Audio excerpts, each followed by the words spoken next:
If you were an overseas broadcaster who was airing Doctor Who, then BBC Enterprises would ask you to do one of three things with your copy of the film after you were done with it.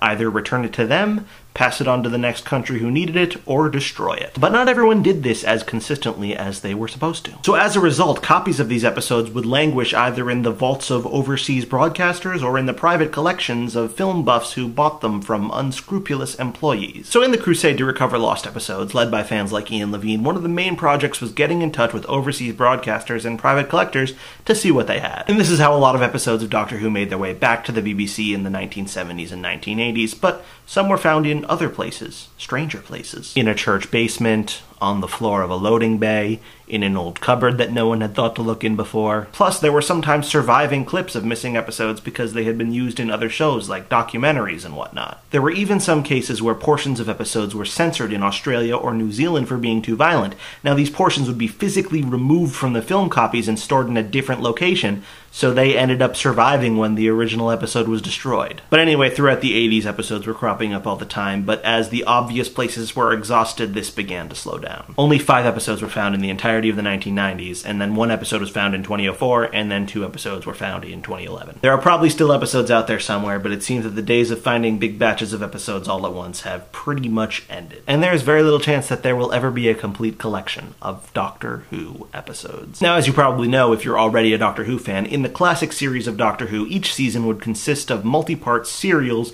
usually ranging from 4 to 7 episodes in length, although sometimes shorter and sometimes longer. Here are the serials of the first season. Now, the first season was pretty widely sold overseas, so it's not that surprising that a whole lot of it still exists. Granted, it's a little weird and more than a little disappointing that not a single frame of footage from Marco Polo, one of the most popular and widely sold serials of the 1960s, is still known to exist, but overall the first season's doing pretty good. And hey, season 2 looks even better. But season 3, it's a complete mess. All we've got is 3 complete serials and then a random smattering of episodes here and there. Now, season 4 is just pathetic, with not even a single complete serial still existing. One of the most glaring omissions is episode 4 of The 10th Planet, which features the regeneration of the first Doctor, William Hartnell, into the second Doctor, Patrick Troughton. That's genuine television history right there, and all that exists now is a low-quality clip of that one particular scene. And as you can see, a lot of Patrick Troughton's early material in season 4 is just gone. And season 5 was just about as bad, but luckily season 6 was new enough to avoid most of BBC Enterprises' junking. And then starting with season 7, when the show introduced the third Doctor and moved to color, every single episode still exists,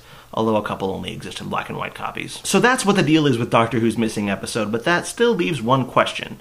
What was I talking about the other day when I said I was going to watch all of Doctor Who from the beginning? How is that even possible? Now keep in mind, if you were a Doctor Who fan in the 1970s, even though a lot of episodes still existed, all Doctor Who episodes were functionally lost episodes as far as you were concerned. There was no home video, and reruns were rarely a thing, so there was no way for you to watch the episodes you wanted to watch when you wanted to watch them. So how did anyone experience these stories? Well, one of the ways that fans, especially younger fans, experienced 60s Doctor Who in the 70s and 80s was novelizations. Target Books novelized almost every Doctor Who story, allowing fans to read the stories that they couldn't watch. But from the very earliest days of Doctor Who fandom, fans were inventive and had come up with their own ways to relive Doctor Who stories. They couldn't make video recordings, but they could make audio recordings. As a result, every Doctor Who episode from the 60s, even the missing ones, still exist at least in audio form. And while the quality of these recordings tend to vary, the BBC has taken the best bits from each person's recording and released them commercially. You can buy them on CD. They even have the original actors brought back to provide additional narration to keep the story flowing despite the lack of visual material. Plus, most Doctor Who episodes produced in the 1960s were extensively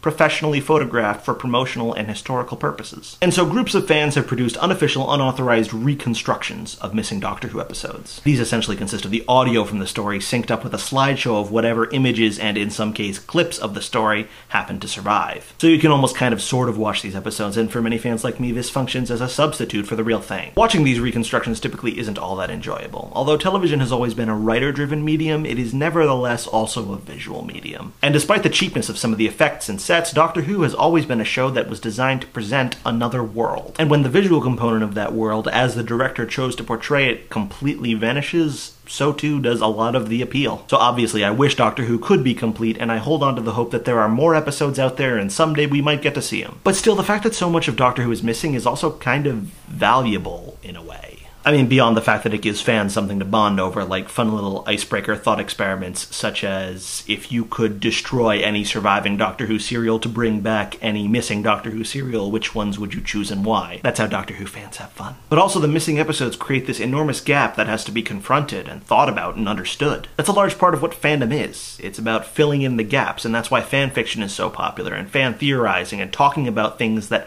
aren't in the creative work as much as things that are. Asking questions about the reason why these episodes are missing has kind of caused me to contemplate a different era when television wasn't watched the way I watch it, and it wasn't thought about the way I think about it. And the more I've confronted this and thought about it, the more I've understood Doctor Who's early years, and the more I've enjoyed them. So in some small way, the Doctor Who missing episodes are part of the reason I'm such a big fan of Doctor Who. And based on what I've seen of 1960s Doctor Who so far, I would destroy the web planet just to get one episode of Marco Polo back.